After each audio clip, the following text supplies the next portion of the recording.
ನಾವು ಮೊದಲಿಂದ ಹೇಳ್ತಾ ಬಂದಿದ್ದೀವಿ, ಚುನಾವಣೆ ನಂತರ ಪೆಟ್ರೋಲ್ ಡೀಸೆಲ್ ದರ ಏರಿಸ್ತಾರೆ ಅಂತ ಹೇಳ್ತೀವಿ. ಈಗ ನಾವು ಏರಿಸಿದಾಗ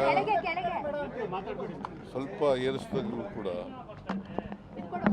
ಬೇರೆ ರಾಜ್ಯಗಳಿಗಿಂತ ನಾವು ಕಡಿಮೆ ಇದ್ದೀವಿ, ಅದನ್ನು ಅದಕ್ಕೋಸ್ಕರ ಏರಿಸಿದ್ದೀವಿ ಅಂತಂದರೂ ಕೂಡ BJPಯವರು ಟೀಕೆ ಮಾಡ್ತಾರೆ ನನ್ನ ಮೇಲೆ.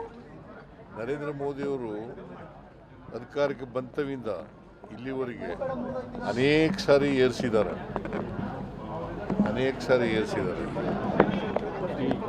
ಈಗಲೂ ಕೂಡ ಏರಿಸ್ತಾರೆ ಅಂತಕ್ಕಂಥದ್ದು ಗೊತ್ತಿತ್ತು, ನಮಗೆ ಎಕ್ಸ್ಪೆಕ್ಟೇಷನ್ ಇತ್ತು, ಏರಿಸಿದ್ದಾರೆ.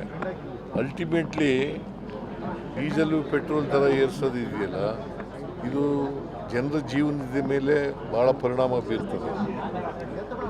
ವಿಶೇಷವಾಗಿ ರೈತರು, ಕಾರ್ಮಿಕರು, ಬಡವರು, ಅವ್ರ ಮೇಲೆ ಭಾಳ ಇವು ಬರೀ ಪೆಟ್ರೋಲ್ ಡೀಸೆಲ್ ಬಳಸೋರಿಂದಲೇ ಅಲ್ಲ. ಅದರಿಂದ ಇದನ್ನು ಖಂಡಿಸ್ತೇವೆ. ನರೇಂದ್ರ ಮೋದಿಯವರಿಗೆ ಈಗ ಏರಿಸಬೇಕಾದಂಥ ಅಗತ್ಯ ಇರಲಿಲ್ಲ, ಅದನ್ನು ವಾಪಸ್ ತಗೋಬೇಕು ಅಂತೇಳಿ ಒತ್ತಾಯ ಮಾಡ್ತೀವಿ.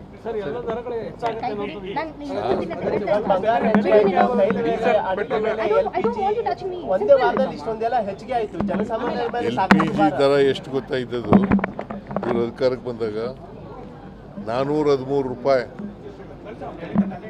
ಒಂದು LPGಗೆ, ಸಿಲಿಂಡರಿಗೆ 413 ರೂಪಾಯಿ ಇತ್ತು.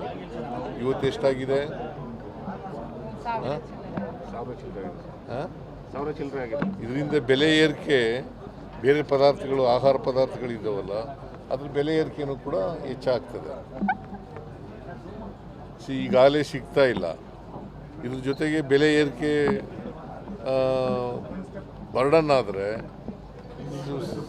ಜನಜೀವನ ಅಸ್ತವ್ಯಸ್ತ ಆಗ್ತದೆ.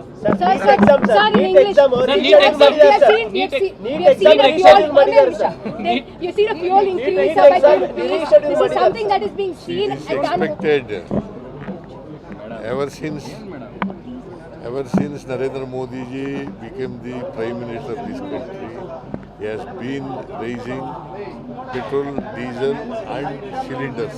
Sir, NEET exam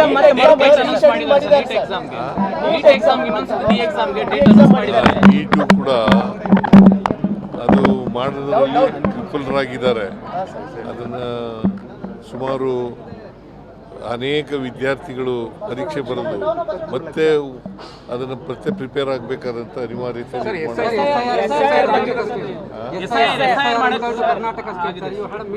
SIR ಪ್ರಾರಂಭ ಆಗ್ತದೆ. ನಾವು ಕೂಡ ಅದಕ್ಕೆ ಬೇಕಾದಂಥ ತಯಾರಿ ಮಾಡ್ಕೊಳ್ತಕ್ಕಂಥ ಕೆಲಸವನ್ನು.